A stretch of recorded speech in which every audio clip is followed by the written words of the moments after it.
Hello guys, আসসালামু আলাইকুম। সবাই কেমন আছেন? দেশের যে অবস্থা, আশা করি সবাই ভালো নেই। সো আজকে একটা গুড নিউজ দেওয়ার জন্য আসছি। আমাদের বাংলাদেশের একটা গণমাধ্যম, বড় পত্রিকা, বড় চ্যানেল একটা নিউজ করছে আজকে করোনা ভাইরাসের ওষুধ তৈরি হইতেছে বাংলাদেশে। দেখি তথ্যটা কতটুকু সত্য। এখন দেখেন, আমি সময় টিভিতে আসছি, তার এখানে একটা পোস্ট করছিল আজকে। এই দেখেন, দেশে তৈরি হচ্ছে করোনার ওষুধ, রোববার থেকে বিনামূল্যে সরবরাহ হবে। আজকে হচ্ছে কি বার? শনিবার। কালকে হচ্ছে রোববার। তারা রোববারে দিবে ওষুধটা।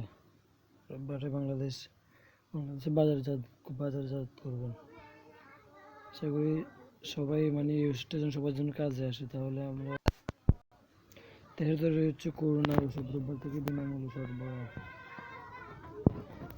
দ্বিতীয় বিশ্বযুদ্ধের পর পৃথিবীর সামনে সবচেয়ে বড় চ্যালেঞ্জ হয়ে এসেছে মহামারী করোনা ভাইরাস। দেশে দেশে চলছে লকডাউন, ঘরবন্দি মানুষ, তারপরে প্রতিদিন মৃত্যুর মিছিল যোগ হচ্ছে।